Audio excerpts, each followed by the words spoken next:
You were told this was about drugs. That's not what matters. What you're watching is the controlled demolition of a hemisphere's security architecture disguised as law enforcement. The United States just announced it captured the sitting head of state of a sovereign nation and removed him from his own country. Venezuela says its capital was bombed in the middle of the night. Multiple nations are issuing condemnations. And the American president is describing maritime interdiction operations that have killed over 100 people as if they were pest control. This is not a drug war. This is what happens when a superpower decides the rules don't apply and no one can make them apply. The surface narrative wants you to focus on Nicolas Maduro, whether he's a dictator, whether he runs a cartel, whether the US had justification. That framing is designed to make you pick a side on morality so you miss what's actually happening. The United States military conducted strikes inside a country it is not at war with. It then claims to have physically seized that country's president and first lady and flown them out against their will.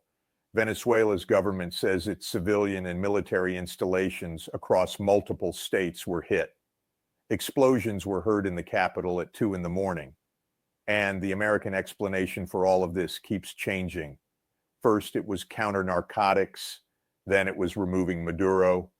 Then it was regime change. Now it's apparently all three or none, depending on which official you ask and what day it is. What actually matters here is that the United States just demonstrated it can do whatever it wants to a Latin American country, and the only constraint is whether it feels like doing it. Not international law, not the United Nations, not regional bodies or treaties or sovereignty or any of the frameworks that supposedly govern how nations interact. Those frameworks still exist on paper. They were cited by Colombia, by Cuba, by Iran in their condemnations. But citing them now feels like reading from a script everyone knows has been canceled. The show is over. What you're watching is the aftermath, where the set is still standing, but no one is pretending anymore. This was inevitable. Not because Maduro is innocent, not because Venezuela is stable or democratic or functional. It was inevitable because the United States spent 6 months applying escalating pressure designed to generate internal collapse.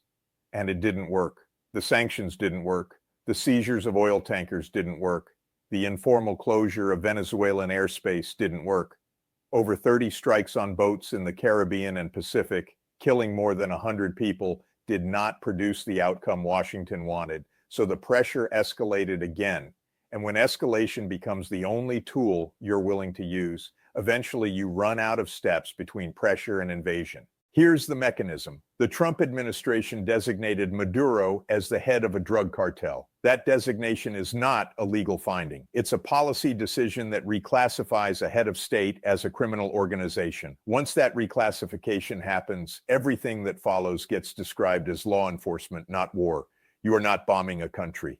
You are interdicting narcotics. You are not seizing a president. You are capturing a cartel leader. The language is doing all the work here. It is transforming acts that would normally be considered invasions or coups into something that sounds like police work. And because it sounds like police work, it doesn't trigger the legal and political constraints that apply to war. Except it is war. Or it's something worse than war, because war at least has rules. There are treaties about war. There are expectations, however often violated, about declarations and proportionality and the treatment of civilians. What the United States is doing in Venezuela exists in a space where those rules are not even being referenced. The administration has provided no evidence that the boats it has been sinking were involved in drug trafficking. It has not explained how striking docking areas on Venezuelan soil serves a counter-narcotics mission. It has not clarified whether these operations are military or CIA or some hybrid that avoids oversight from either chain of command. And it has not addressed the fact that the rationale keeps shifting, which suggests the rationale is not the point. The point is demonstrating that it can be done. That is what you are watching, not a drug war, not even regime change in the traditional sense. You are watching a superpower demonstrate that it no longer needs a coherent justification to act because there is no mechanism that can stop it from acting. The international community can condemn. Regional powers can call for peace and respect for sovereignty. None of that matters if the country being condemned has decided that the system those condemnations rely on is optional. Now here's the detail that changes everything. Maduro, 2 days before these strikes, said he was open to negotiating with the United States on drug trafficking. He acknowledged the issue. He offered cooperation. That offer was made after months of military pressure, after sanctions, after tanker seizures, after his airspace was effectively closed. It was the kind of signal that, in a previous version of how diplomacy worked, might have created an opening. Instead, the strikes intensified. The U.S. hit land targets. And then Trump announced Maduro had been captured. Whether that capture claim is true or not almost doesn't matter. What matters is that the United States described a willingness to negotiate as irrelevant and responded with escalation anyway. That tells you this is not about getting Maduro to comply. It's about removing him or removing the idea of him or removing the possibility that a government in the Western Hemisphere can survive if Washington decides it shouldn't. Venezuela has the largest proven oil reserves on Earth. Maduro has aligned with Russia, with China, with Iran. He has refused to subordinate Venezuelan energy policy to U.S. preferences. Whether he is corrupt, authoritarian, or incompetent is not the variable that determines whether he stays or goes. The variable is whether the United States believes it can remove him without consequences it's unwilling to absorb. And right now, the calculation appears to be that it can. The institutional and systemic stress this creates is not contained to Venezuela. Every government in Latin America is watching this.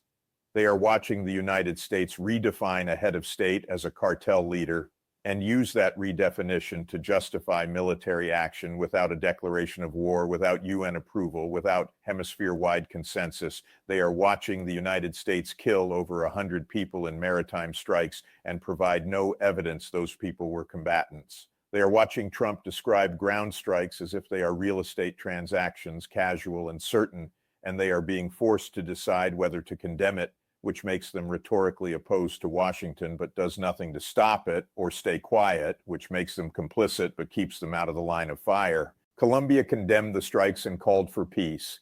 That statement will be remembered as the moment Colombia tried to preserve the idea of international law, while knowing that idea is not operational. Cuba called it a criminal attack. Iran called it a violation of sovereignty. Those condemnations are correct. They are also irrelevant in terms of material outcomes. The United States is not going to stop because it has been condemned. It is going to stop when it decides to stop or when the costs become unacceptable. And right now, the costs are manageable. Venezuela is isolated. Its economy is broken. Its military is not a threat. Its allies can condemn, but they cannot intervene. So the costs are diplomatic, and Trump has already made clear that diplomatic costs do not constrain him. What this breaks is the assumption that there are rules, not that the rules are always followed. Everyone knows they're often broken. What this breaks is the assumption that breaking the rules requires justification that can survive scrutiny, that there will be investigations, that Congress will be involved, that the public will demand accountability. The analyst from Chatham House pointed out that sustained strikes could trigger a vote under the War Powers Act. Could trigger, not will trigger, not must trigger. Could. That gap between what the law requires and what actually happens is where accountability used to live. That gap is now a canyon, and the people who are supposed to enforce those rules, Congress, the courts, the media, are either unable or unwilling to do it while the action is unfolding. Here's who absorbs the cost. Not Trump, not the Pentagon, not the officials who planned this. The people who absorb it are the ones who were on those boats when they were sunk. The families of the 107 dead who were never charged, never tried, never confirmed to be involved in trafficking. The civilians in Caracas who heard explosions at 2 a.m. and had no idea if they were about to die. The Venezuelans who, regardless of how they feel about Maduro, now live in a country that has been bombed by a foreign power and cannot do anything about it. And every other person in every other country in the hemisphere who is now aware that if their government does something Washington dislikes badly enough, this is what can happen. Not sanctions, not diplomatic isolation, strikes, seizures. The rewriting of what their leaders are so the things done to them sound legal. The damage lasts because it rewrites the possible. Before this, you could argue that the United States, however aggressive, however unilateral, still operated within some boundaries, that it would not simply bomb a country and seize its leader without at least constructing an elaborate justification that international institutions would take seriously. That argument is now gone. It does not matter if Maduro was captured or if that claim is exaggerated or false. What matters is that the claim was made openly by the president, and the rest of the world has to respond to it as if it might be true, because there is no longer a clear line between what the United States will say and what it will do. The old explanation for American power was that it was constrained by law, by institutions, by public opinion, by Congress, by allies, by the need to maintain legitimacy. That explanation is no longer surviving contact with reality. The institutions still exist. The laws are still written, but they are not being applied, and no one is applying them. And the gap between what is supposed to happen and what is happening is now so wide that pretending the system still works requires more suspension of disbelief than most people can manage. What comes next is not more of the same. It's worse, because now the precedent is set. If you can bomb Venezuela and seize Maduro and call it counter-narcotics, you can do it anywhere. You can do it to any government that is weak enough, isolated enough, hated enough by the right people. You can redefine sovereignty as conditional. You can redefine leaders as criminals. You can redefine military action as police work. And as long as no one stops you, the system is not broken. It has just been replaced by something else, something where power is the only rule. And the only question is whether you have enough of it to do what you want. The Venezuelan government declared a national emergency. It accused the United States of attacking civilian and military installations across multiple states. It rejected what it called military aggression. Those statements will be recorded, they will be filed, they will be cited in future debates about what happened here. And none of it will matter, because the action has already been taken, the precedent has already been set, and the world that comes after this is not the world where those statements carry weight. You are watching the framework collapse in real time, not with a formal announcement, not with a treaty being torn up or an institution being dissolved. You are watching it collapse because it is being ignored, and no one is able to make ignoring it costly enough to stop. The United States is not pretending anymore. It is acting and explaining later, or not explaining at all. And every other country is watching and deciding what that means for them, for their security, for the reliability of the rules they thought governed the system. The answer they are arriving at is that those rules are no longer reliable, that the system is no longer operational, that what comes next is something none of them can predict, because the constraints that made the old system predictable are gone. The real failure was not failing to remove Maduro in 6 months of pressure. The real failure was believing that pressure could be escalated indefinitely without crossing a line that changes everything. That line has been crossed. What happens now is not a strategy, it is consequence, and the consequences are still forming.